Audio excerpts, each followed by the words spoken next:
pulls you out of the world of the computer and into just, I'm a keyboard player and I got a sound and I pull it up on my keyboard and I play it. That's what makes this invaluable. What's going on with you guys? You know who it is. It's your boy John Mike back again, and today we're going to be talking about the Nektar Panorama T6. What I've got here from the good folks over at Nektar. They sent this over to check out and review, so I'm going to get in here and I'm going to show you guys this board. We're going to talk about it and we're going to get out the way and let you get on about your day. So let's jump in and talk about the board itself. It's really dope. You get 9 faders. You get 8 knobs, you get 8 pads, you get transport controls, you get DAW integration. It's got a lot of really good in and out. You get an expression pedal and a regular sustain pedal. You get a MIDI out jack, and it has an on-off switch, boys and girls. And you know how I feel about the keyboards with on-off switch. I absolutely love them. Now, about the keys, they feel really well.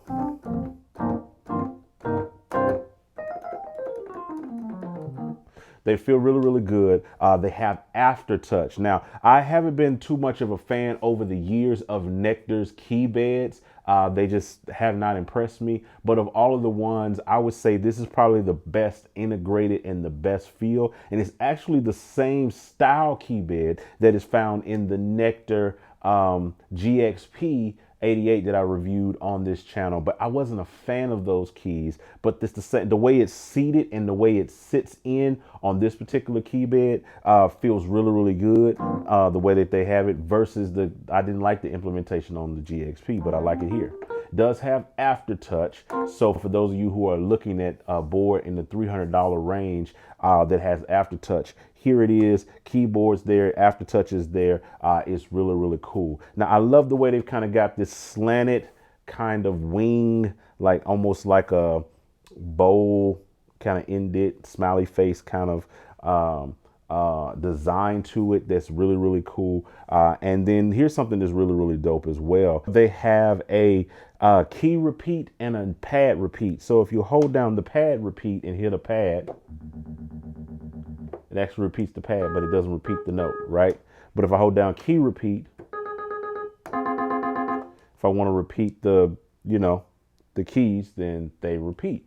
So that's pretty unique. I don't think I've ever seen that on a MIDI board. I've seen pad repeat, note repeat, but and it typically is kind of global and it works whether you play the keys or play the pads. But the first time I've seen it kind of separated on a keyboard where you have choice to repeat your pads and not your keys. It's interesting. It can have a good deal. Mild wheel and pitch bend feel really nice, really premium, really good. So where this board really shines at is in control. So I can instantly hit my mixer button on here and it pulls up mixer, and then I can instantly start controlling, you know what I mean, my faders, my pans and my knobs, and it's integrated perfectly with Logic. Like I did not have to do anything but just install the Logic driver and it instantly starts working. Of course, you got your start, your stop, your transport controls, your record, loop, all of that stuff like that works seamlessly and perfectly. And this is where this board really shines at. And even in the mixer mode, you can see like the different on the screen, you can actually see your adjustments and stuff on screen, which is really cool. So I think that's really cool that they kind of added that in there just as a little thing. Now I can press the instrument button and it instantly pulls up whatever instrument I have pulled up in Logic, and it even puts the name of that preset and everything right there on the screen, which is really cool.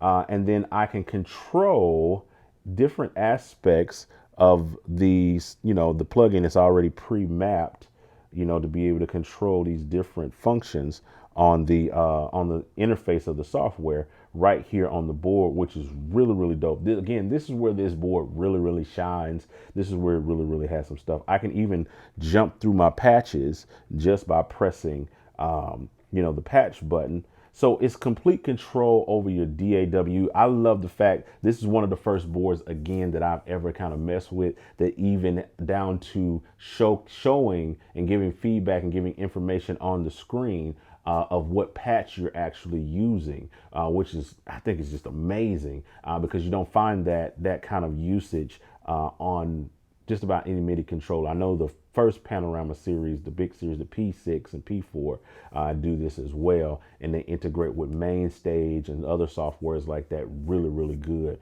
So that gives you that option to be able to do that, and you can literally focus on the board and be able to play and sequence and record with your ears, what you're feeling versus with your eyes and having to stare at a computer screen to see what you're doing. So if I want to change my patch on my board, I can do it literally by hitting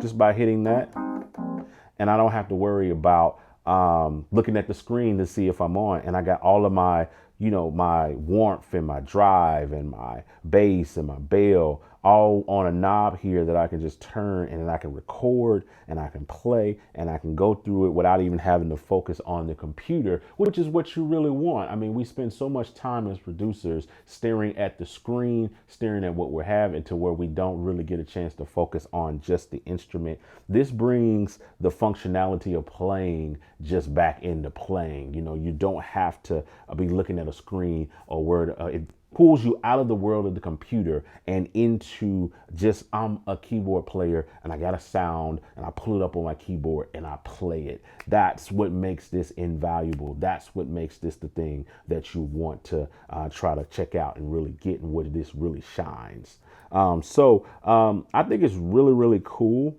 that it has all of this functionality, aftertouch, in deep integration with your DAW. They have Studio One mode. They have all of these things like that kind of work with it. Pads that feel really, really good. Buttons and knobs that work really good.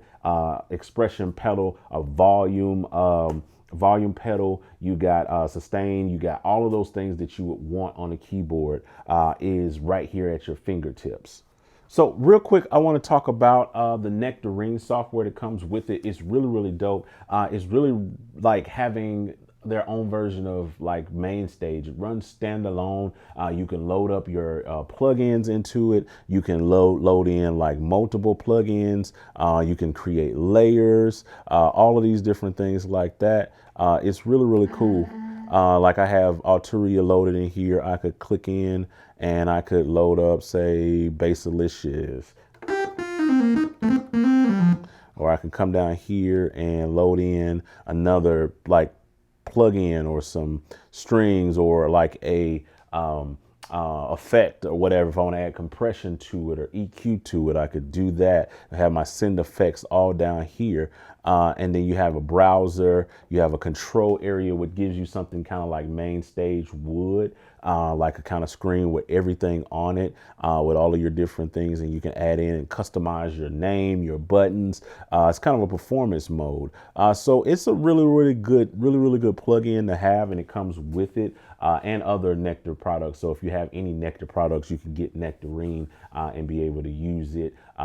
Whether you're inside of the DAW or using it standalone to like play. I'm going to do a video that I'm going to really dig deep into Nectarine, and we may even do some comparisons against it and against MainStage, and also like maybe even Omnisphere, because all of those plugins run, or those programs and softwares run standalone, and you can use them in a live performance. So I'm going to be rounding up some things pretty soon. I don't want to spend too much time on Nectarine, but it is really, really dope, and it comes with it. So along with Bitwig 8-track, which I've done some videos on that and talked about that in some previous videos and showcased that with, I think in my previous Nektar video that I did on the 49 Plus, I talked about Bitwig and showed how you can kind of use it, or it might have been the GX. It's one of those, but I'll link them both down in the description. You can check those out, and it shows Bitwig. But I'll spend some more time with Nektar because I really want to learn the ins and outs of it. I've only had this board for a few weeks, so I hadn't had time to really do with it what I will and really spend some time. But I wanted to kind of jump in and give you guys an initial impression of this board. And I think it's really, really good. It plays well. It feels good. It has aftertouch. It gives you really good control. It has all of the in and out, off switch, all of the buttons, all of the things that you would want for a controller to have.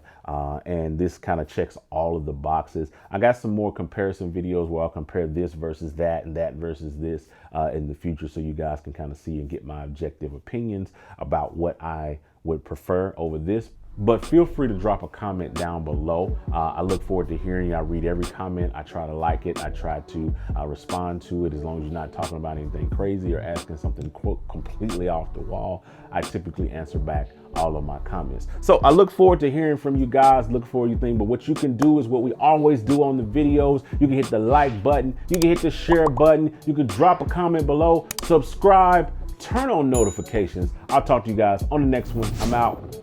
Holla at your boy.